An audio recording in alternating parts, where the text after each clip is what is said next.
Hello out there. We're on the air.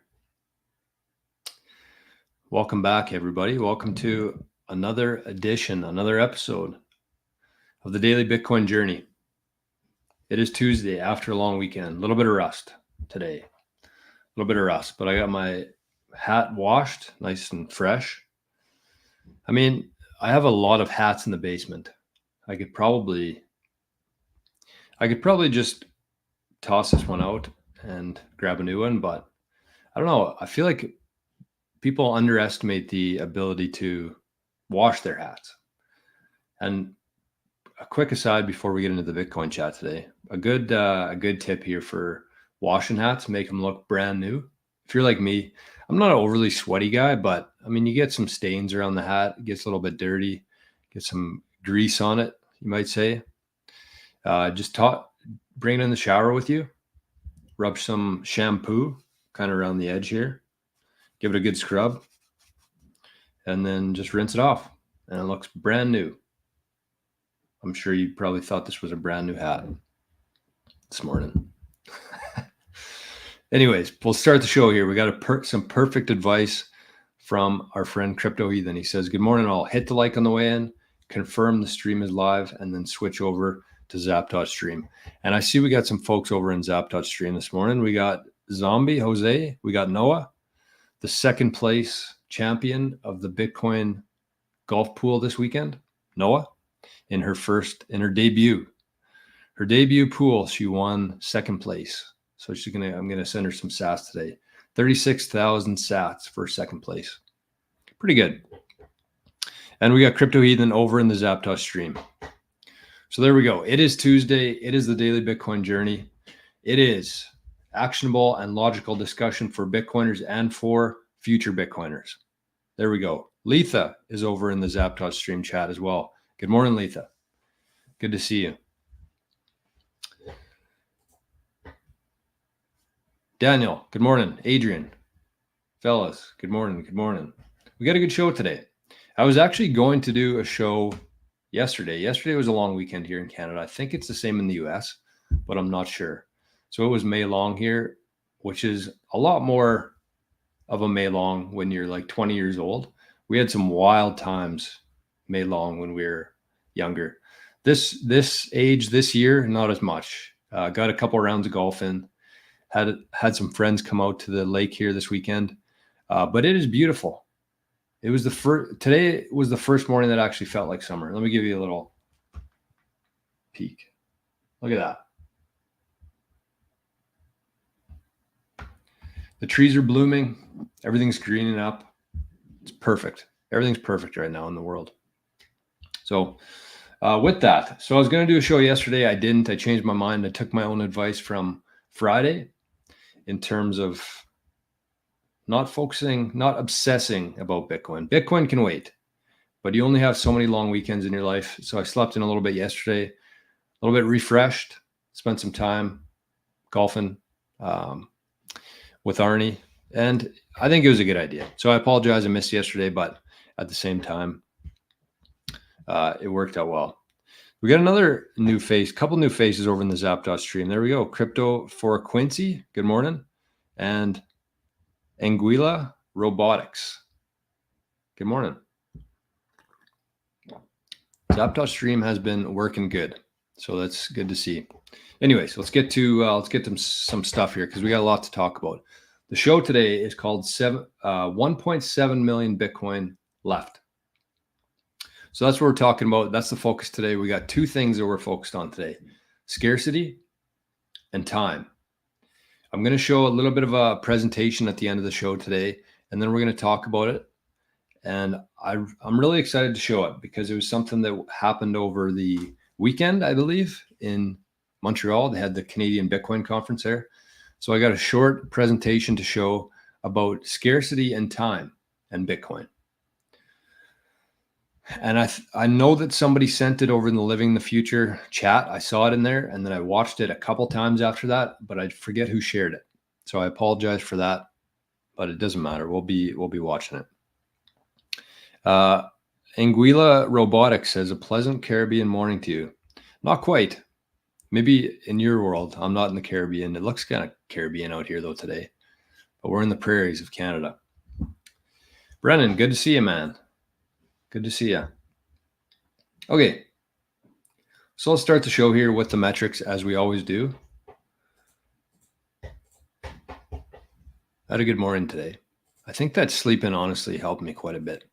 The problem I face right now in my life, is that I've been getting up very earlier than usual. I used to wake up at like 7:30, maybe 8, sleep in a little bit and then start the day, but it was just a horrible routine. And so when I started doing the show live back in November 2023, the daily show, I started getting up at 6 so I could prepare for a couple hours, get everything going. And it has made a huge difference in my life in terms of how much I can get done in a day. And just having the show every day has been a big change in my life. But the problem is that I like staying up late too. I'm not a guy who can just go to bed at 9 o'clock. I don't think I've ever been asleep before 11 o'clock. So anyways, I really have to manage my night times because I'm not going to change my morning routine now. We got the daily show. Everything's buzzing here. So I have to find a way to get to bed earlier because I've been very sleep deprived in the last couple months. So it was a step in the right direction yesterday. Took the day off of the show on the long weekend and slept in a little bit. Anyways, what do we got going on here? We got block height 844435. 844,000 blocks into this thing. And we're 13 sats per VByte, which is pretty damn good. If you have any Bitcoin to move around today, you should have no issues with that. Oh, we just crossed the block. 844436. I saw over the weekend that Antpool was cleaning up the blocks. I don't know if you guys saw that or not. We got Foundry, BTC.com, Antpool. I saw that Antpool mined 13 blocks in a row on the weekend. So that's a little bit troubling. But at the same time, all we can do is what? Set up some home miners, decentralize it. So we got, that's not the right date, May 21st today. Price, look at that. Holy cow. $71,130 for one Bitcoin. We had a lot of movement yesterday. It's good to see. I got to post my, ACDC, Thunderstruck. Every time I go up $1,000 in Bitcoin, I post the Thunderstruck Angus Young. So I started back at 69,000. I got to do it 3 times yesterday. So that is on Nostr. If you're not on Nostr yet, that should be your number one priority for your life. Get onto Nostr. 2023, 1 year ago, you could have purchased a Bitcoin for 1/3 of that, 26,751. And this is the one we're watching right here. 2020, 4 years ago, you could have purchased one Bitcoin for $9,000. But the reason we're watching this is because we're going through the exact same thing in 2024 as we did in 2020. I think that the halving actually happened in May 2020. So this is the number that we're going to be watching here. Because if you remember, if you've been watching the show, or if you've been paying attention to Bitcoin, Bitcoin went from about 5,000 in March 2020 to 10,000 in May 2020. But then it went to 65,000 in December, I think, or November, whatever it was, maybe even October. 65,000. So that's kind of that we're on the same trajectory here, except we're moving a little bit faster, but the halving came faster this time. So there you go. Moscow time today, $1 is equal to 1,406 sats. And in Canada today, we're nipping at $100,000, 97,205 Canadian dollars for one Bitcoin here. And the Moose Jaw time, $1 Canadian will get you 1,030 sats. And I cannot remember if we went under 1,000 back at 73,000. I can't remember, but we're close. We're very close. I want to see this get into the 900s. I'm pretty sure we did, maybe for like a day. Anyways, there's your metrics. Bitcoin's still alive. Bitcoin's healthy.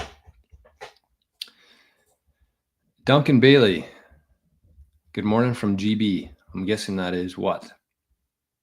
Great Britain. Good morning, Duncan. Another new face. Lots of new faces today. It must be what? I don't know. I don't know what it is. Maybe the price gets everybody into Bitcoin. Jason, good morning, buddy. Ryan, morning, fellas. Brendan says you could try stopping your screen time earlier and even melatonin supplements if you want to get crazy. Yeah, I actually started taking this supplement called Pure Sleep. I haven't taken it for a while, but I was having some trouble sleeping for a while back in like 2021. I mean, everybody kind of was at that point. There was a lot of shit happening. So I started taking this Pure Sleep, and it has melatonin, it has a few other things in it. What's the other big one in there? Anyways, seemed to work, but I do need, everybody could take a little bit of time off their screen time, I think. I usually throw on a Bitcoin show at night, put on the sleep timer, and it puts me to sleep pretty quick, depending on what the discussion is. I try not to put on any like thought-provoking. I don't want to listen to like Jeff Booth or I don't know, anything I'm actually going to think about some ideas while I'm trying to sleep. More like NVK's podcast. That's the kind of stuff I listen to before bed. My Path to Fire. The Zap Stream legend is over there, and he or she zapped 100 sats. Zap.stream. Thank you. And Noah says, I'm a night owl too. I sleep in as much as I can. There's an interesting book, The Power of When. What's the book about? What's the power of when? What does that have to do with sleep? That's what I want to know. We got a little buzz going on over on Zap.stream right now. Good to see. There you go, Duncan. UK, new to the show. Thanks for all your great content. You're welcome. Thanks for stopping by, and thanks for being part of the show. The live stream makes it pretty unique, and I like it. We got YouTube, we got Zap.stream, we got all the chats coming in. So let's start with a quote for today. Because we're talking about time, we're talking about scarcity, and this is the quote for today that I saw on Twitter, I believe. And somebody might have to fact check me with this. I did not verify this, but it makes sense in my head. So we got a million, a billion, a trillion. We talk about this all the time. The difference between a million and a billion is basically a billion. And the difference between a billion and a trillion is essentially a trillion, if you think about it. So we hear all these words, million, billion, trillion, how much money our governments are wasting every day, spending on debt, on interest. But I always like looking at these in as many different perspectives as possible. And so here's another one that really caught my eye in terms of the difference between a million, billion, and a trillion. So a million seconds ago was May the 8th, 2024. A million seconds ago was May 8th, 2024. A billion seconds ago was 1993. And get ready for this one. A trillion seconds ago was 30,000 BC. And we have a government in the US who is spending approximately $1 trillion on interest on their debt every 100 days. That's where we're at right now. So that's the fiat side of things. And it's kind of important to compare the two because we're moving into, I actually compared this in my head to a little graph this morning, but it's easier to explain in my head probably. But we're moving into a time where the fiat world is losing trust and the Bitcoin world is gaining trust. And we're going to run into this intercept here where the trust in Bitcoin exceeds the fiat. And when that happens, everything's going to change. It's changing slowly, and that's kind of what we're going to talk about near the end of this video today. We're going to watch a presentation talking about that. But I just wanted to show a little bit of that perspective in terms of million, billion, and trillion. So let's get to a little bit of news here. We got a couple things to talk about in terms of the Bitcoin news this morning. We'll start with this one because it doesn't really have anything to do with anything other than it's just kind of cool. So I think it was last week, I did a show and I was talking about how everything's flipping, including trust, but everything's flipping on its head. We're used to this fiat world, fiat standard. The current monetary system that we're living in right now is slowly somehow slowly deteriorating. It's a tough one.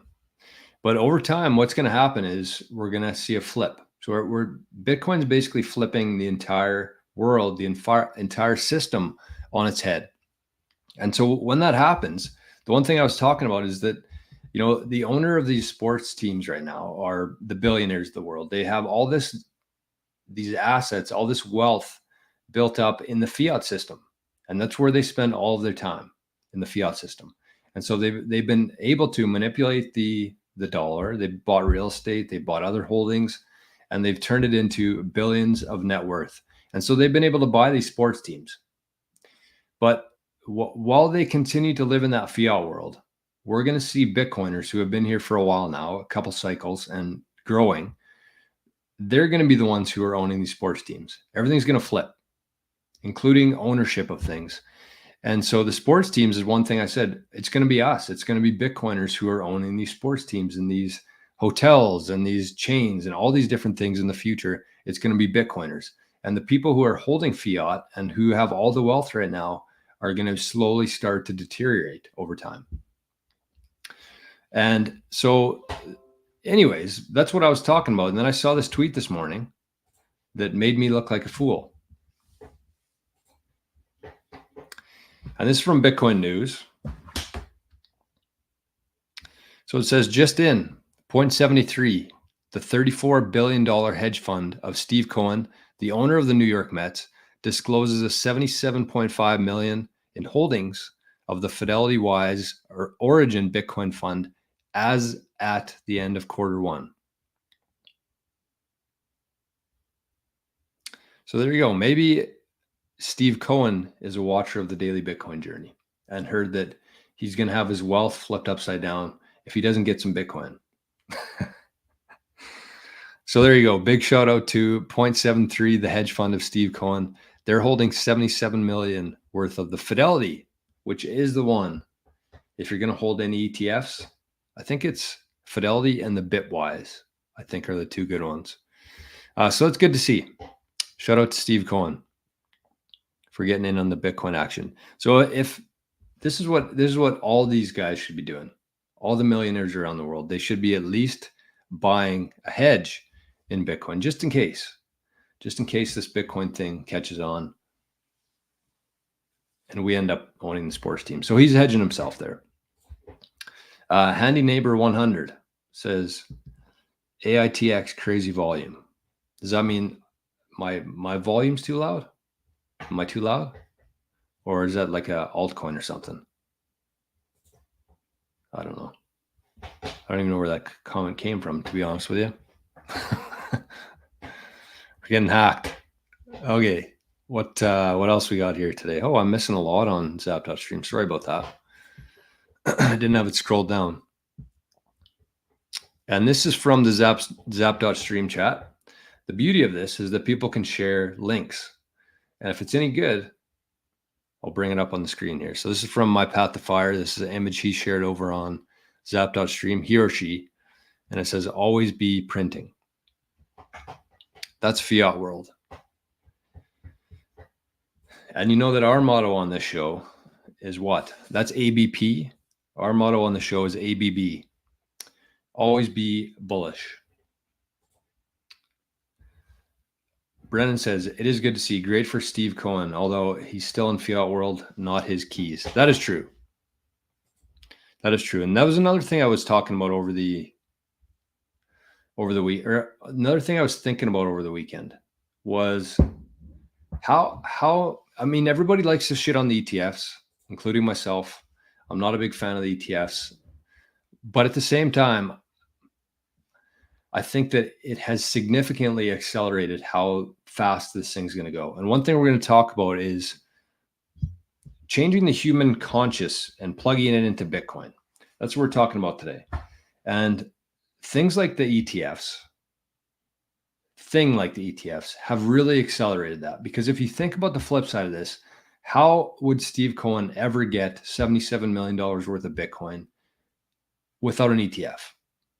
He would have to cash out his legacy investments from his holdings. It's probably in real estate, stock market, wherever these guys hold in terms of assets, he would have to cash that out, and he would have to find a way to buy $77 million worth of Bitcoin. That's the first part. So in order to do that, he's not doing that himself, obviously. His fund manager probably isn't doing that himself either. He would have to build an entire team in terms of trying to accumulate $77 million worth of Bitcoin. This is one guy on earth. This is what he would have to go through if he wanted to accumulate $77 million worth of Bitcoin. So that's just buying it. That's the first part. He would have to sell some of his assets and figure out how to buy $77 million worth of Bitcoin. And then from there, he would have to somehow assemble a team that's going to protect this Bitcoin. He's going to have to either set up a multi-signature, who holds the keys, how many people are in there. They have to learn all this stuff before they can even consider doing that for any amount, never mind $77 million worth. So the one thing that the ETFs are doing is it's bringing all this capital into Bitcoin without that friction there. And so it's here. We can complain about it. We can bitch about it all we want to, but it's here. And all of this big money's coming into Bitcoin now, which is going to create this huge supply crunch this year. So the one thing that we can do, we can buy as much as we can. We can take our Bitcoin off the exchanges and make it even more scarce for them and make them pay more for whatever Bitcoin they're getting.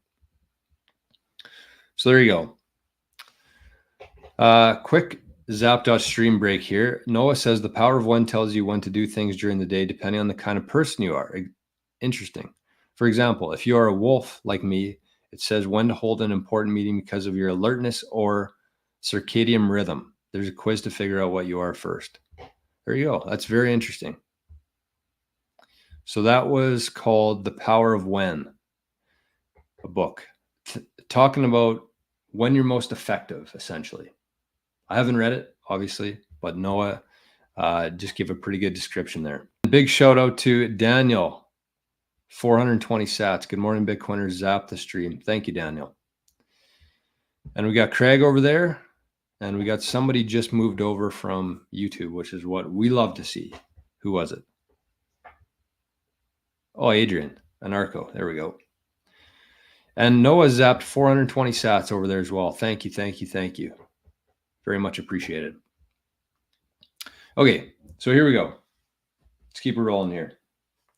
That was the first one. Let's get to the scarcity part of Bitcoin here. This is the second one I want to show. So let's get rid of that. See you later, Steve. Here it is. Here we go. Also from Bitcoin News. New. Bitcoin exchange reserves fall to an all-time low. Man, Bitcoin News needs to get their spell check. Someone's getting fired over this tweet. New Bitcoin exchange reserves fall to all-time high or all-time lows of 1.7 million. Look at that. Look at that. That's over the last, what? That's got to be, this is only in the last 6 months. No, year, sorry. This is in the last year. We went from 2 million on exchanges to 1.7 million on exchanges, an all-time low. And I mean, it makes sense, right? Like we have the biggest institutions, the biggest capital, owners of the New York Mets can now buy Bitcoin. It would make sense that the supply of Bitcoin is going to go down, but it's still good to see. I mean, people really don't understand how scarce 1.7 million Bitcoin is. It's insane. And I was going to do this actually this morning, but I forgot to. Can someone Google quickly how many millionaires there are on Earth right now? How many millionaires there are on Earth right now? So we got 1.7 million. That number is never going to go up. It's not. We're at an all-time low right now. It's only going to get lower as more and more Steve Cohen show up, as more and more countries show up. That amount is going to continue to go down.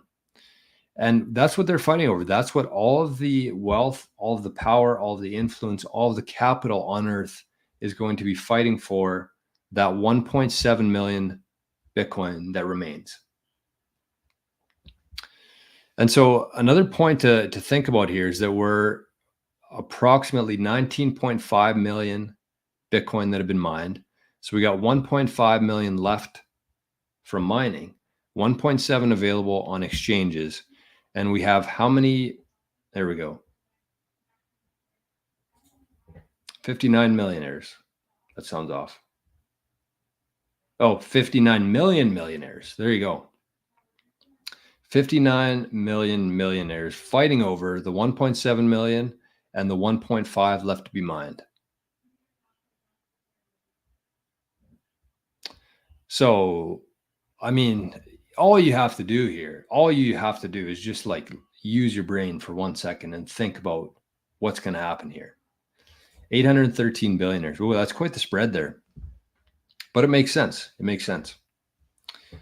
We got a question here. Sorry if this is dumb, but do you think we will ever have a typical bear market again where price drops dramatically? Or does the ETF change everything? I definitely don't think that's a dumb question. I think that's a very good question to be asking for a few reasons. But I think I'll leave it up. I think the main thing to think about here is that the only reason you have bear markets is because there's more supply than demand, right? There's more people selling than there is buying. And I think that we have entered this, we've crossed as Michael Saylor has said, we're going to go into a 10-year bull run. That's assuming that everything goes as we planned, right?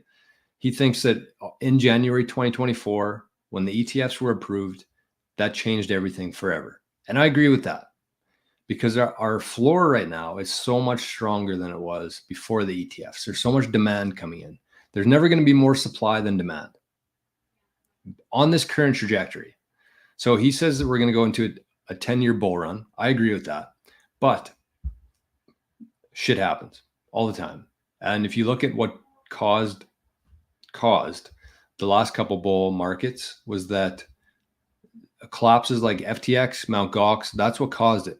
And so something like that we can't foresee right now could have the same kind of impact on Bitcoin. And I think the only way that would happen in terms of us actually going into another bear market would be that Coinbase gets hacked or Coinbase gets shut down. And all this money, all this big money being held with Coinbase through BlackRock, through what's the other ones? The 7 other ones outside of Fidelity who hold their keys with Coinbase. If they were to get hacked and all of a sudden all that capital's gone, the bear market would be 10x what it was with FTX and the other ones. So although I don't think it'll happen, I think we're going to go into a very long bull run here for, as Michael Saylor said, a decade. And then what happens from there, I have no idea. But you always have to keep in mind that every cycle we've gone through in Bitcoin so far, there's people who have said this time is different. And when you consider the ETFs, it is different for sure. But there's always going to be things that happen and come up. And who the hell knows what that's going to be? Definitely not me. I have no idea. So look at that. We got a 1,000 sat zap over in zap.stream says from the mint. So I'm guessing that's Craig. Can't see his name there, but I'm guessing that's Craig. So thank you, Craig, for that. From the Fetty Mint, 1,000 sats. Brendan says, I've always thought Coinbase is going to F it up and mishandle their private keys. Could you imagine? I mean, at the same time, let's look at this next one, Mir, because this is a pretty good graphic in terms of what we're talking about right now. But this shows the distribution of the 21 million Bitcoin right now. And so this gives us a good idea of who's holding what and what kind of impact something like that would happen or would have, sorry. So Brendan says, I always thought that Coinbase was going to F it up and mishandle their private keys, locking up a huge swath of Bitcoin forever. So this is kind of what things look like right now.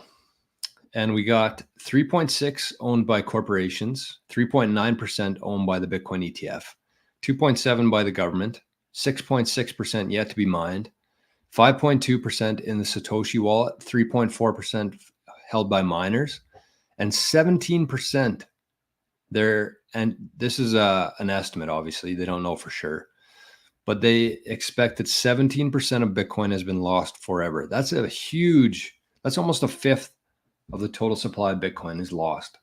So everybody, when they think about Bitcoin, they think about this, 21 million. But is it really? If you got 17% lost forever, that's like, should be 17 million Bitcoin. That's what we should be focused on, not 21 million. And then 57% by individuals, which is pretty badass. And I think that as long as this stays around 50, I hope that this number increases, but I just don't see it happening, unfortunately. The big boys are here early enough that they're going to get a large swath of this, as Brennan would say. But who knows? Maybe they'll lose some too. Even if they lost it, though, that's only 4%. That'll just add to be 20% of total loss forever. But it would cause a huge stir. It would cause a huge stir.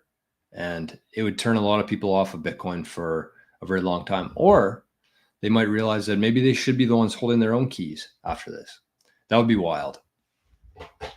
That would be wild, wild, wild. Could happen. It could happen.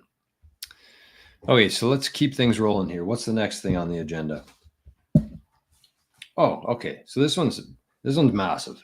And I also haven't verified this myself either yet, which is pretty bad to say, but I just see these things in the morning and then I have to get ready for the show. And I probably should verify these before saying it live, but hopefully somebody can verify this for me. And I would do a calculation live on the show, but we don't have a whole lot of time right now. So speaking of scarcity, 1.7 million left on the exchanges. 6.6% left to be mined over time. But this is where we are today, 2024. This says that about 5 sats are being mined per human per day.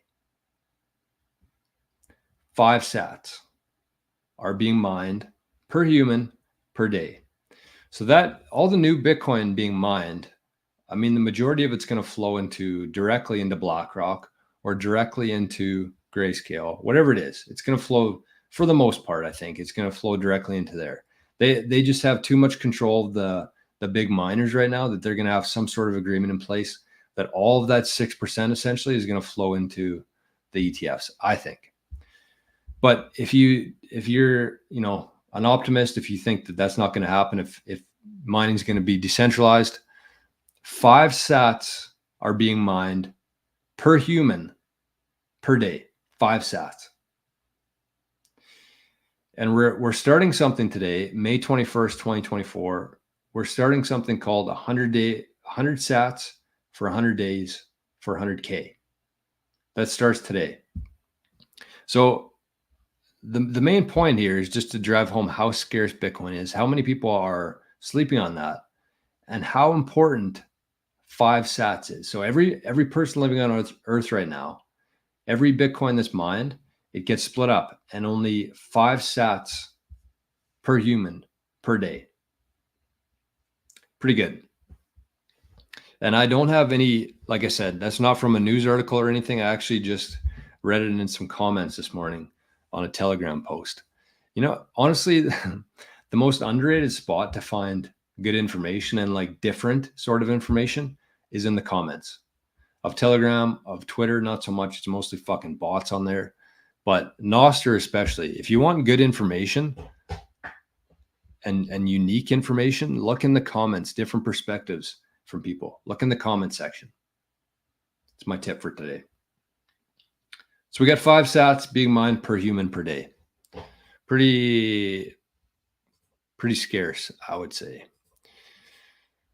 Okay, so what else we got here? Let's watch this show. I'm gonna lead with this first video from Lawrence Lepard because I got a kick out of it, and it's gonna kind of tie into the fiat world, the Bitcoin world, the consciousness that we're moving into right now in terms of Bitcoin. Well, let's kick this off. One of my favorite guys in Bitcoin, Larry Lepard, and he has some F-bombs on here. I figured I'd let a little F-bomb out there myself just to ease everybody into it. Rick, there you go. The like smash is pretty good today, but can we do a few more? That's a good question. Likes on YouTube and zaps. The zaps are flowing in today on Zap.stream, which is good to see. So let's get to this video from Uncle Larry, as a few people refer to him as. I won't, because he's not my uncle, but kind of an uncle to the Bitcoin world. Okay, so here's Larry. He's talking about the fiat world. He's talking about Keynes. He's talking about how we need to switch our perspective, our mindset, and the way we talk about our current system. So let's listen to what he has to say. There's a minute. Oh, maybe.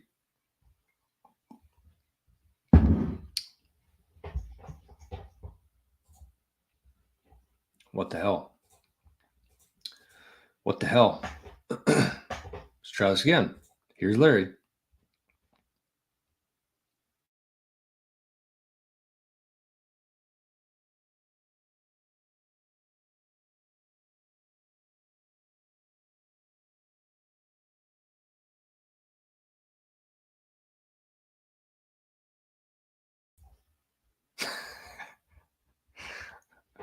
Well, we haven't had that happen for a while, thankfully.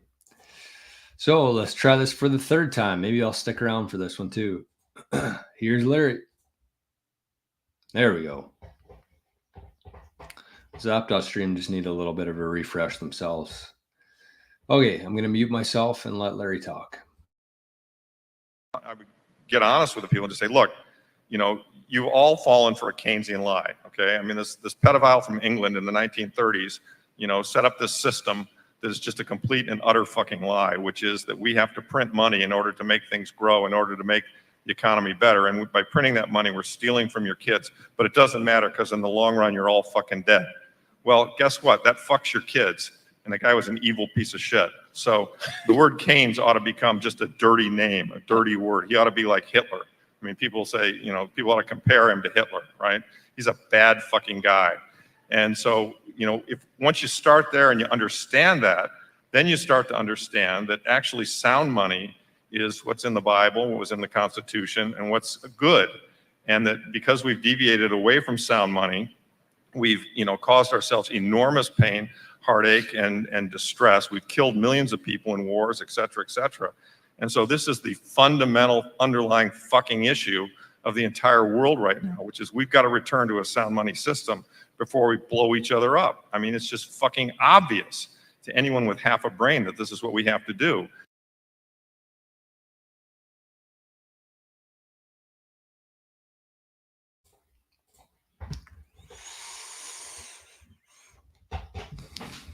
Larry's pissed. I don't blame him one bit. And I think we have to have more people talking like that. And that's why we're doing this show, is because we have to expose what's happening in the world. And the reality is that a lot of people are just straight up sleeping on what's happening right now. But at the same time, it seems like every single day, more and more people are getting into Bitcoin. There's more lights turning on. And as that happens, we're moving into the, so here's the, I'll show you this. I hate showing shit on my notepad and trying to make you squint to see it. But okay, let me draw a bigger one here. Give me 1 sec. We don't do this very often on the show because I'm a pretty poor drawer. But let's do a little show here. Let's do a little drawing. Okay, so we got the typical graph at the top. What we're measuring on the, what's the y-axis or x-axis? I don't know. We're measuring trust, the one that goes up, and we're measuring time, the one that goes horizontally. And so we have fiat at the top and we have Bitcoin at the bottom. And so basically when Bitcoin came out, so this is how it starts. You got trust, time, Bitcoin, fiat there. So this is in 2008 when a lot of trust was lost. This is where I'm going to start this. So this is 2008. This is also when Bitcoin came out, 2009, right after the financial crisis. Coincidence? I don't know. But here's what's happening here. So at the top there, back in 2008, for the most part, I would say that the majority of people, especially in the Western world here in Canada and the US, had a lot of faith, a lot of trust in the governments and in our money. And over time here, it's slowly going down and down and down. And if you talk to anybody out there, I'm sure this is a good representation of their trust in the fiat world.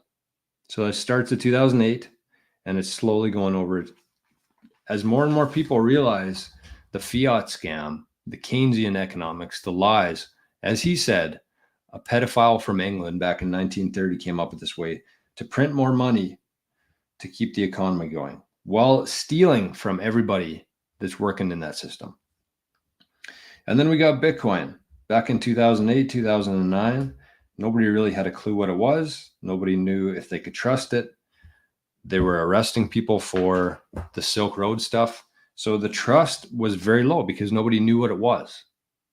And slowly over time, as there's more people like this within the chat here, doing shows, talking about Bitcoin, actually diving deep into Bitcoin and trying to understand what's happening here, the trust goes up. So there's my graphic that I came up with there. And I think that I don't know when this intercept is going to happen. It might have already happened, but Bitcoin will gain people's trust more than fiat. So Bitcoin started at 0 and it's slowly over time going up and up and up. And once we hit that intercept there, that's where everything changes. And so that's how I wanted to start this next part we're going to show here. This is from Bitcoin News as well. So big shout out to Bitcoin News for being a sponsor of the Daily Bitcoin Journey. They've helped me a lot, and I was actually going to work with them a little bit, but we changed that plan and they started sponsoring the show. We could put more focus on this show. And the beauty of Bitcoin News is that they're very unbiased. They cover the stuff you want to see in relation to Bitcoin. Nobody else is doing this that I'm aware of. And so big shout out to Bitcoin News. Check out their Twitter, their YouTube channel, and their website if you want to stay up to date in Bitcoin, plus the Daily Bitcoin Journey. So let's take a quick look here. This is the video. So it's 20 minutes long. I'm going to put it on 1.5 speed. So it should be about 15 minutes, but it's very, very good information and it ties perfectly into what we're talking about today. So what I would say here is sit back, pour yourself a coffee. We got 15 minutes. Bitcoin is, what's it called? Bitcoin is synchronizing human consciousness at the Canadian Bitcoin Conference 2024. So here it is. Make sure everything's a go. We got playback speed 1.5. Let's fire this baby up.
Okay, we got no audio.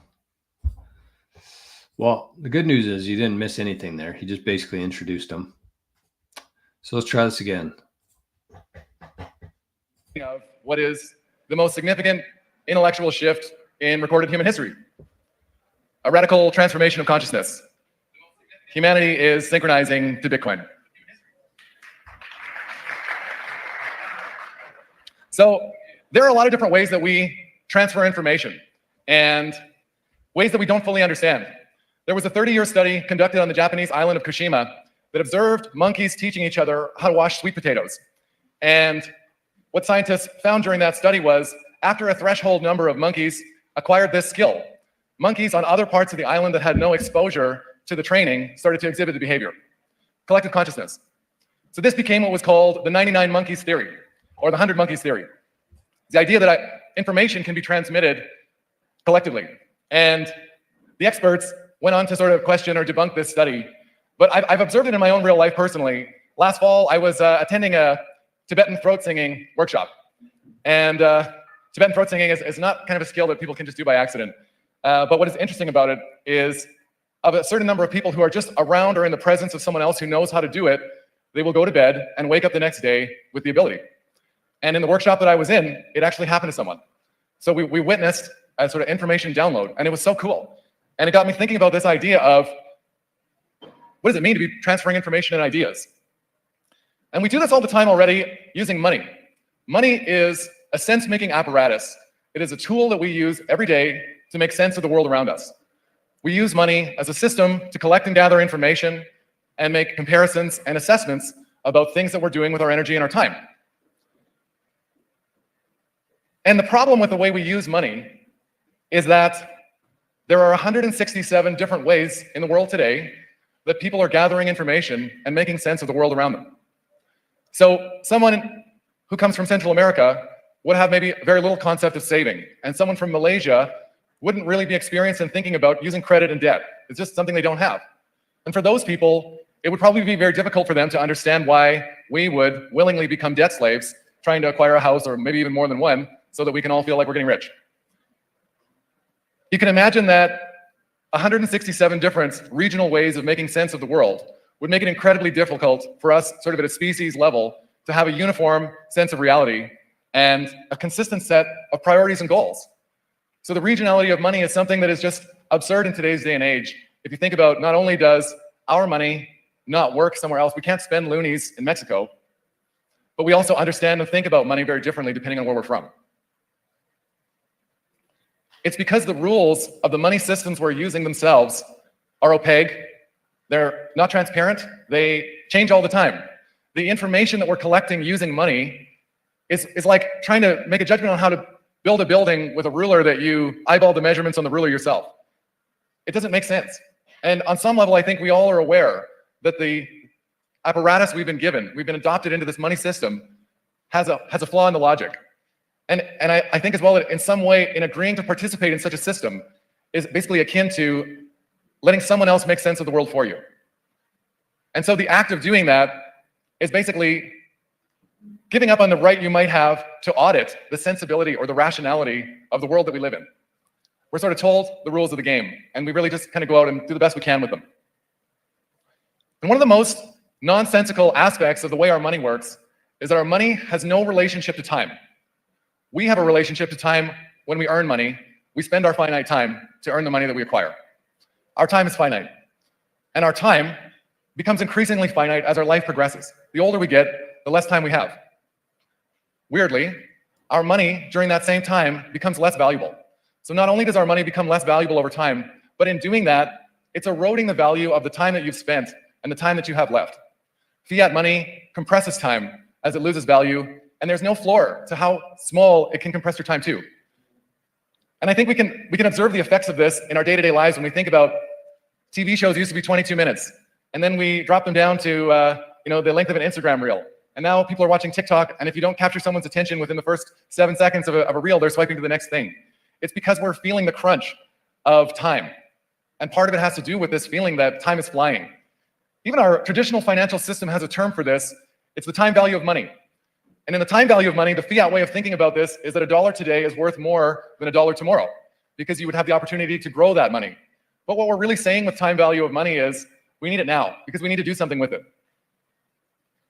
I could have picked any number of images for this, but I think what happens as a result of participating in a system that doesn't make any sense is that we forfeit our ability to audit the sensibility of the society that we live in. And we look at any number of things that just don't make sense, and the way our world works is we don't have a way to really make a difference or a change about it. The output of a system that runs on nonsense would be a world that doesn't make any sense. We don't have a clear set of rules. We don't have clean and uniform information. And I want to suggest that for people who are responsible for making the rules, it would be to their advantage, or if you were making the rules, it would be to your advantage to have a dependency on externally imposed rules to allow people to help them make sense of a nonsensical world. So what is Bitcoin doing? Bitcoin is much, much more than a monetary revolution. It's a paradigm for us to think about coming to an agreement in an entirely new way, in a way that is consensual, in a way that is based on rules, transparency, auditability. We're learning how to communicate with each other in a voluntary way that makes sense. It's the basis for a new paradigm for making sense of things. And I think that if we think about this idea that money is a sense-making apparatus, it's a tool that we use to make sense of the world, it makes sense that money should have a relationship to reality. The combination of time and energy is what creates a product or a service. It's how we earn money. And so to me, I like to think about money as being a representation of sort of the relationship between these three things, time, energy, and money. And I use my grade 3 math, Pythagoras theorem. It's like the triangle where if you know any length, or if you know the dimensions of two of the sides, you should be able to figure anything out about the third. So if you know how much time it took to do something, and you know how much energy it required to do it, then you should be able to make an estimate about what that thing is worth. And if you know how much energy something took, and you know that its value, then you should be able to work backwards and think about how long it took to do it. It makes sense that money should have a relationship between these three things. And Bitcoin obviously has strong intrinsic relationships to both energy and time. Energy is an obvious one. There's a provable amount of energy involved in mining every block that is added to the Bitcoin blockchain. And we can measure it, and we can see it externally. Energy is the input, money is the output. Time. Bitcoin is a clock. It's a clock that is accurate to the block. We think about Bitcoin being a medium of exchange. When is it going to be a medium of exchange? And when I was thinking about this concept of Bitcoin being a clock, people are already using Bitcoin as their unit of time. And you see people talk about the block height of a significant life event. You know, the birth of a child, a wedding, happened at this block height. What does a clock do? It's something that measures a linear progression of intervals of something. That's Bitcoin. And the Bitcoin clock is incredibly accurate.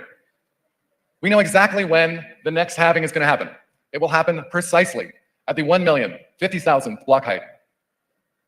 So if you think about the act of synchronizing yourself to a clock, it's a different clock. It's a clock where the smallest measurement is around 10 minutes. So if we think about that Fiat concept of the compression of our time, what Bitcoin's doing is putting a floor on the urgency or the immediacy of how fast your time can be compressed. And when we're thinking about syncing ourselves to Bitcoin's clock, I think it happens in two ways. One is the literal way of paying attention to the time measurements of Bitcoin. But the second way we synchronize to Bitcoin's clock is by doing stuff like this, by consuming each other's ideas. And the act of sharing that information is synchronizing all of us. It's changing our way of thinking and replacing that old way of thinking about things with new ways. And this is something that has changed my life personally in ways I can't even begin to explain. Your spending habits, how you choose to spend your free time, the trips you might take or not take, the people you choose to hang out with. Bitcoin, synchronizing yourself to Bitcoin's clock starts to change your entire life. It lowers your time preference. And this is already happening right now. So the difference is 99 monkeys versus 8 billion people, right? We are coming online, one person at a time, like blinking lights. And it's a process that's going to take a while. But one by one, as a result of stuff like this, we are all starting to synchronize how we think about time, energy, and money. And I like to think about it like it's a software upgrade. The act of synchronizing yourself to Bitcoin is like replacing an old software and upgrading it with a new one. We think about 167 local and regional ways of making sense of the world being reduced down to one uniform way of thinking. The Fiat software model runs on the principles that make the Fiat world make sense. This is the world that we were adopted into when we were all born. Fiat money runs on greed, theft, and violence. Okay, quickly here. Hope you can hear me. Anyways, quickly here, we got a question from Kevin in the chat. Why is Bitcoin adoption so slow? I'm with Larry Lepard. Why does something so obvious take so long to take root? So he just kind of covered that. You got the 99 monkeys versus 8 billion people. 8 billion people. And the next part he's about to talk about here is in terms, it's going to tie perfectly into this question here in terms of why is it taking so long for adoption to come into play here. And so I'll let you listen here, but pay attention in terms of why Bitcoin adoption is taking so long from our point of view, from our individual standpoint. Why is it taking so long? But keep in mind here that we're 15 years into this thing, 15 years.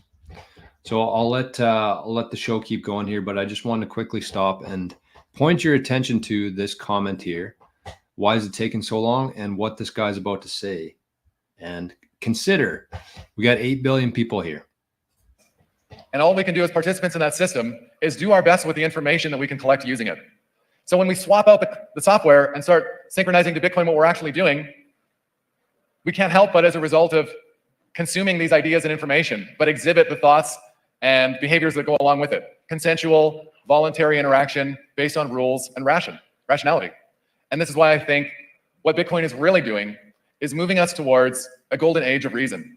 A society where everyone has a uniform access to information and a baseline expectation that things are fair. If anyone, I'm sure people in here will have played the Civilization video games at some point. And in the Civilization video games, how it works is you move through the different technological discoveries, and those discoveries unlock future discoveries to enable you to do different eras of development. And I imagine Bitcoin as this sort of thing where if we were thinking about what you would have to unlock, you would unlock Bitcoin to unlock other things that aren't possible now, things that we haven't even thought of yet. Things like, in the short term, an obvious one would be the end of fiat. We can't unlock the end of fiat until we've unlocked Bitcoin. And we haven't unlocked it yet. It exists. But zooming further out, what will it mean for humanity when we've had a reasonable length of time to think in a uniform way, to think in a species level way about priorities and goals? What will those technologies look like? They will be species level ideas that aren't possible now. The Kardashev scale is an idea that was proposed in the 60s by a Soviet physicist to measure what a theoretical extraterrestrial civilizations might be like. And it's a measurement of a civilization's ability to harness energy. And level 1 of the Kardashev scale, so we're not even a level 1. Level 1 of the Kardashev scale is a civilization that has harnessed all of the energy available to them on their own planet. And Bitcoin is a technology that can at least put us on the path to thinking about it, to imagining the possibility of quantifying and commodifying all of the energy available to us on Earth. And this is because Bitcoin is our first way to monetize all of the stranded energy out there. The problem why we're not able to leverage that right now is that we still live in a world with 167 local monies trying to make sense of what Bitcoin even is. So if we think about the time scale of a collective consciousness, I think of a way to think about it might be to consider what the lifespan of that consciousness might be like. So a human life might be 100 years. So as humans, we measure significant life events, maybe in years and decades. And the next level up of a collective consciousness might be a community or even a nation state. And a nation state would probably measure significant events in decades and centuries. And the next level up from nation states, we'll say, is civilization or species level consciousness. And at the humanity level, we're probably measuring things in centuries and millennia. So how are we doing with Bitcoin? I'd say pretty good. If we think about how old Bitcoin is in terms of humanity as a civilization, we're talking about we've been using money. We've been collectively sense-making money for thousands of years. And in 15 years, we've already managed to do this. Pretty good. And so if this thing takes 50 years or 100, we're moving towards that 99 monkeys moment. There will be a moment in time where enough of us have understood this idea. Anyone can understand Bitcoin with enough time and effort. And so when that moment arrives, and I hope we're alive to see it, but if we're not, just by replacing your own software, we are moving towards imparting a gift on humanity that will be given to every single person that is born from here until infinity. So we're doing a lot more than changing the money. We're changing the way humans think about how to interact, how to be civil, how to think about an expectation of rationality. And then if you imagine what that might mean, what will the world look like if we took all of the broken money problems out and replaced it with an entirely different way of thinking about everything. That's what we're doing. So congratulations on your front row seat for the most significant intellectual shift that's happened in recorded history. And it's my pleasure here to be here with you. Thank you.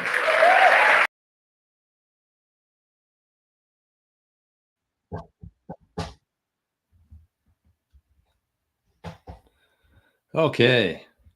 Well, thanks everybody for sticking around through that. That was a longer video, probably the longest video we've ever done on live show.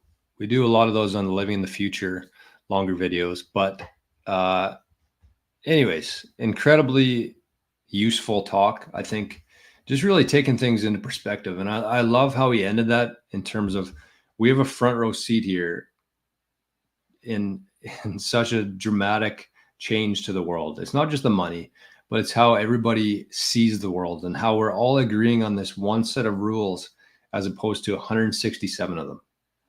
It's so significant that I think he even undersold it there. And I probably undersell it all the time, but this is it's so crazy what we're moving into here. And I just wanted to share that with you today. So I got a couple of comments on that. I've listened to that 2 or 3 times now. Hence how I knew what was coming there to answer Kev's question. But I got a couple of different comments on it. So he said that the 167 currencies, that's what we got going right now. That's our current financial system, 167 different currencies. And he said that you can't take a loonie and try to spend it in Mexico. But even crazier than that is you can't take a loonie and spend it in the US, our neighboring country.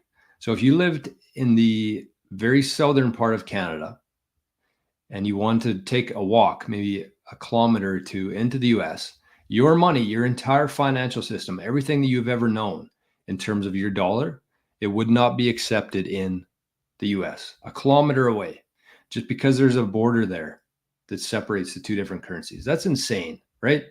When you actually stop and think about it, I know we've kind of been raised into this system and like a fish in water, but when you actually stop and think about how insane that is, and no wonder nothing really makes sense in this world right now, is because we're living through that kind of bullshit. So that's the first one. But the other one is the time aspect of it. And I've been thinking about this quite a bit in the last couple of years, is why, when you get older, why does time move faster? Because you always hear it, and I'm sure you've noticed this. Uh-oh. Did we lose zap.stream?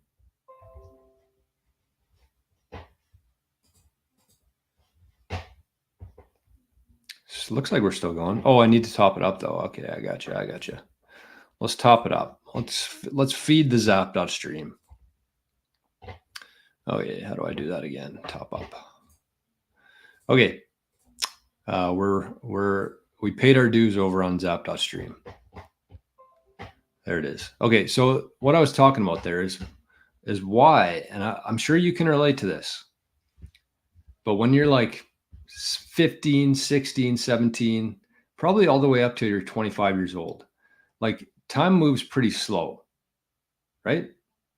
And then once you get past that hump of like 25, 30, 35, 40, and beyond, it just seems like time is it's like this ticker, like the measurement of it is just flying by. It's like almost like the ticker's broken, time's going so fast.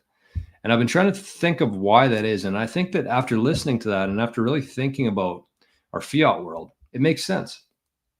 Because when you're that age, your priorities in life aren't money. They're learning, I guess, in the broken system that we grow up in. It's having fun, it's hanging out, it's meeting girls or guys, it's having beers. That's your priorities. And then all of a sudden you shift into this world where you're on your own and you have to put food on your table and you have to pay the rent, pay your mortgage, whatever you need to do, you have to do that now. And so you're basically thrown into this system of fiat where you're losing time faster. You have to work harder for less. And so that makes a lot of sense to me. Not only are you getting older and your time's, getting shorter, but we're further into this path of fiat. And the further we get into this path of fiat, the faster the time preference is, the harder you have to work for less of it. And so not only are you losing time in your life, but you're also losing time because of money. And as we move forward here, especially in these last 4 years, that time is accelerating faster than we can even imagine. And so if you're not somebody who's worried about that system yet, if you're like 16, 15 years old, you don't have to worry about that. You're not attached to that fiat time preference yet.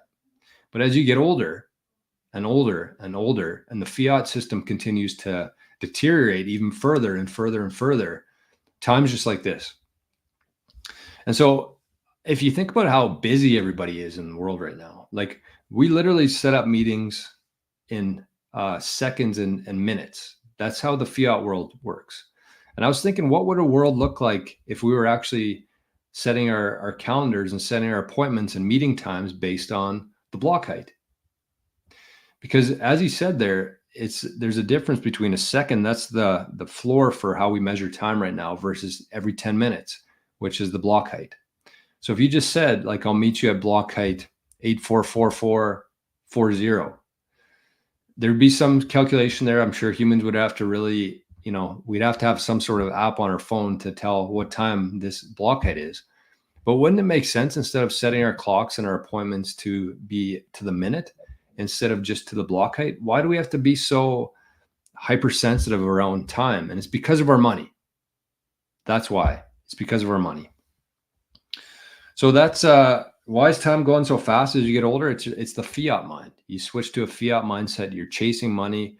That's all you're focused on, and that's it's deteriorating faster. So your life's going faster. And the other one here is, there's two more things that I want to talk about here. The other one is stranded energy. And he said that in terms of the scale that humanity is measured on, is the ability to convert energy on its planet. And we haven't got to that point yet. But with Bitcoin, we actually can. And we talk about this all the time on the show here, how different countries who never had the ability to monetize their natural resources now have the ability to do that. So we're moving towards this Kardashev scale, where we're actually going to be able to utilize all of the energy that we have on this planet. Then we can go from there. We're probably not going to be around for that, but who knows? So if you think about a country like El Salvador, they actually mined, I don't know what the time frame on this is. I think it's a couple months, but they actually mined 500 Bitcoin using a volcano. 500 Bitcoin using a volcano. And if you think about that, why does that work now? Because of Bitcoin. Because before, if they actually wanted to convert that energy from their natural resources, from their volcano, if they wanted to turn that into money, they would have to harness it, and then they would have to sell it to other countries. If they had more supply than demand, they could sell that excess energy to other countries. But that electricity has to travel, and electricity only travels so far. So if you actually hook up, which they have done, if you hook up a Bitcoin miner to that volcano and harness that energy, and instead of having to sell it to other countries, you can convert it directly into money. That changes everything. And so he said there, energy input equals money output. So think about the trickle-down effect of El Salvador and how this is going to affect them in the coming years, and how it's going to change their citizens' lives. Because they went from being a very poor country with a bunch of violence and crime they're moving into a very abundant country. And if you think about if their volcanoes are able to harness that energy, convert it into money, and pay for their infrastructure, they're using natural resources instead of human resources. So in Canada here, in the US, we're basically using our human resources, our labor. We're going to work every day. Government takes that from us, and that's how they fund infrastructure and, of course, Ukraine. But in a world where we don't have to rely on natural resources or on human resources, we can rely on our natural resources, convert that directly into money. Think about the implications that's going to have on nations and citizens within those nations. Think about the taxes. El Salvador is moving towards a world where their citizens don't have to pay any income taxes because their natural resources, like volcanoes, are the ones funding their infrastructure. So that's what we're moving into. And then the last one here is, he said that we're living in a world that doesn't make sense. That's the input. And so we've seen this and it's accelerating now. But we're living in a clown world right now, fiat world. And the reason for that is because we can't accurately measure anything, because everything that we measure, our time, our energy, the products, services, everything is measured in this currency, which is a complete illusion. Complete illusion. And the reason for that is because we don't know how much exists. We have no idea how many US dollars are out there in circulation right now. We have an estimate, a guess of how many US dollars are out there, but we don't have the exact amount. And so when you don't have that fixed peg like Bitcoin provides, when you don't have that fixed peg to value everything on, everything's a shit show. We're just doing our best here to try to value everything in one country's currency out of 167.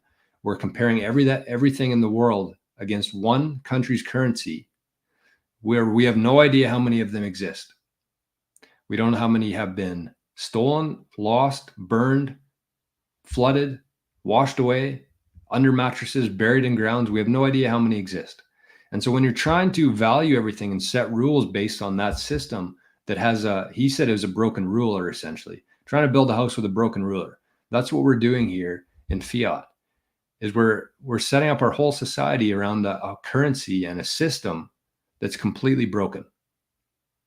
So as more and more people turn on and learn Bitcoin, and shows like this, people show up, that's how things change. So very good presentation there. Shout out to the Canadian Bitcoin Conference for having that presentation. That fella, I forget his name. I deleted it already, but you can go back and see if you want to. But that's what I got for you today. I have some actionable things here, as we do every show. It's important to have some actionable items instead of just listening to it and bitching about it, complaining. A few actionable things here of how to speed this up.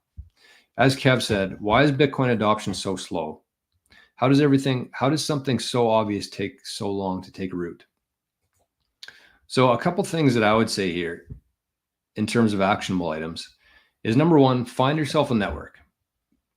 The more you can spend with other Bitcoiners talking about Bitcoin, living in this Bitcoin world, the better off that you're going to be. So find some sort of community, some sort of network where you can have discussions, share ideas, and really grow together and push this whole thing forward faster. Second one is teach your kids about it. There's a lot of people out there in their 50s, 60s, 70s, 80s, 90s who will probably never come around to the idea of Bitcoin, ever. They've just spent too many years in the fiat world. They'll never get to the point where they understand Bitcoin, and they don't really care, honestly. But the one thing that we can do is start teaching our kids about this.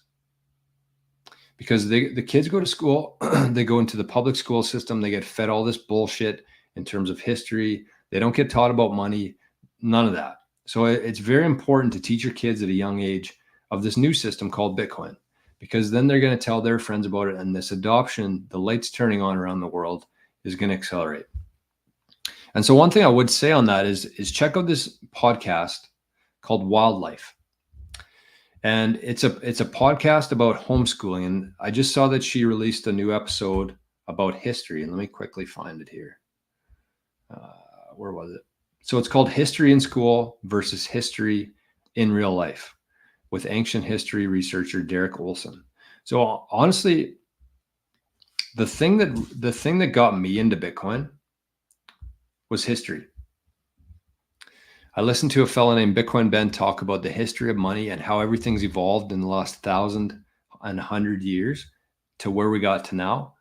And so history is very important in this whole process here. So check out the podcast, start listening to things like that, where you can actually get ideas and resources on how to teach your kids about money and specifically Bitcoin. The next one here is just spend more time in the system every single day. Unplug from that old system more and more. A couple minutes, a couple hours. Eventually, you're going to be spending your whole day in Bitcoin, not just learning about it, watching videos, listening to podcasts, but actually you're going to be earning Bitcoin, providing value, doing services, creating products, and charging people in Bitcoin for that. I saw a tweet today, or I think it was a post on nostr, but it said, become so good at something that people are going to be forced to pay you in Bitcoin. add so much value that it doesn't matter. You're essentially, because we're in a spot right now where if you're charging people in Bitcoin, they're probably just going to find somebody else to do it for you instead, to do it for them. But if you can become so good at your craft and whatever it is that you're offering to the world that people have no choice but to pay you in Bitcoin, they want to hire you and you want Bitcoin, that's the end goal with this whole thing. So spend more time in this system. And one idea that I would share with you today is that we're going to be doing this challenge. The challenge is called 100 sats for 100 days for 100K. So we got a group chat going. There's a lot of really good resources in there already. And I think that even if you don't get to the end of this challenge, even if you don't complete it after 100 days, you're going to have so many good resources and create so many good habits in terms of earning Bitcoin every single day that it'll be beyond valuable for you. So if you are interested in joining the challenge, it starts today. We're going to go for 100 days. It ends on August 28th, 2024. So from May 21st to August 28th, 2024, we're going to be doing this 100-day challenge, 100 sats per day for 100 days for 100K. And one person at the end of it is going to end up with 100,000 sats. If anybody completes the challenge, they're going to be entered into a draw from me for 100,000 sats. So that's something I wanted to do just to get people creating new habits, getting into a habit of earning Bitcoin every single day. And that's kind of my way of giving back to the Living in the Future community. So one person is going to get 100,000 sats. And just kind of going back to what we talked about earlier in terms of how scarce things are right now. So it says that about 5 sats are being mined per human per day.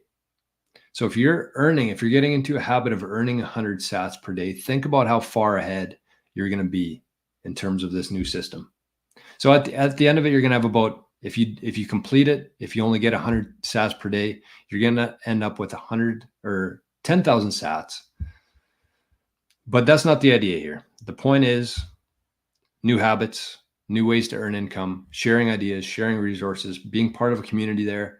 And so you're going to be part of the challenge and you're going to be part of the group chat there. So if you're interested, shoot me an email, 88sats@proton.me will get you in the challenge. Or you can just sign up.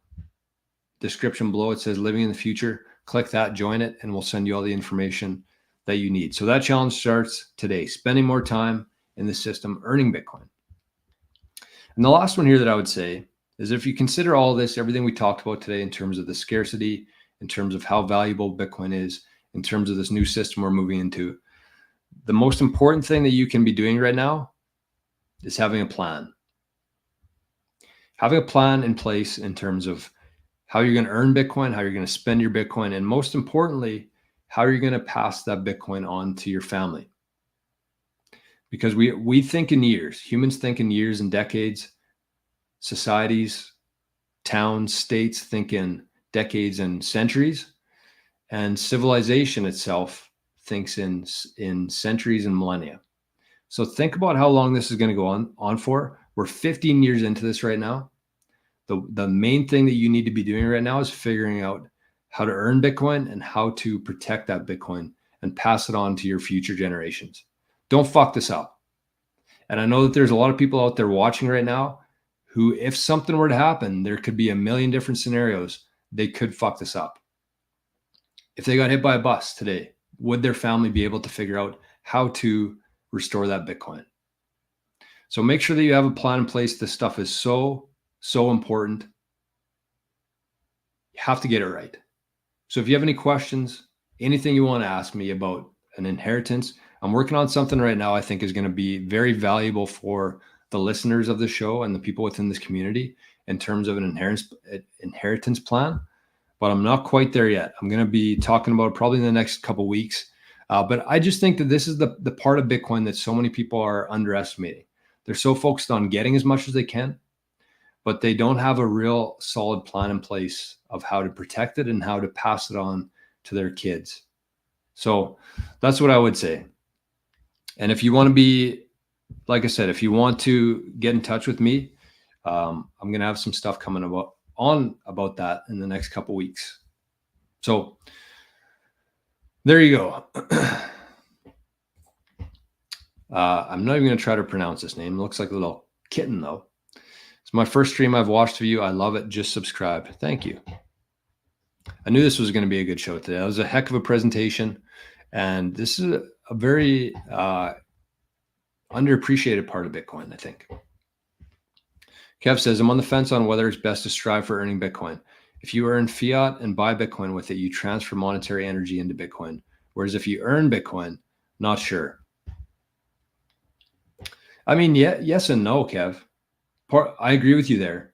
But the other part of it too is that the reason why our fiat dollar, our US dollar, everything is still relevant is because it has velocity.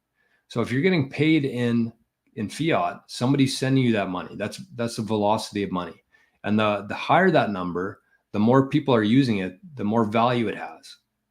So if you can slow that velocity down in terms of not earning it, but earning Bitcoin instead, you don't have to worry about all the bullshit either in terms of capital gains or whatever.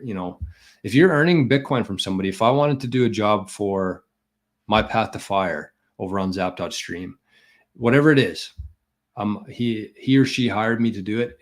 If they pay me in Bitcoin, that's completely outside of the system.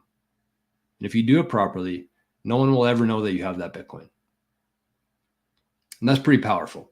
So I understand what you're saying there, but at the same time, consider the velocity of money and how important it is to just slowly strip that away from the fiat system.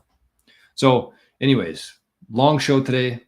Didn't expect it to be this long, but it usually happens when you got some shit to talk about. So big shout out to everybody on Zap.stream. Thank you to Craig. Thank you to Noah. Thank you to Daniel. And thank you to My Path to Fire for the zaps this morning. Very much appreciated. And that's it. I'm going to jump over to Zap.stream for the golf show right now. It's Monday, so we're doing the Touch Grass golf show. If you're interested, join us over there. If not, we'll see you right back here first thing tomorrow morning. And make sure you consider joining our 100 sats, 100 days for 100K challenge. You will not regret it, I promise. So have yourselves a great day. Don't forget to smash the like and subscribe, of course. Thank you, Rick. Thank you, everybody. I appreciate you all very much for making this such an enjoyable show every day. So we'll meet you back here first thing tomorrow morning. We'll see you then. Bye-bye.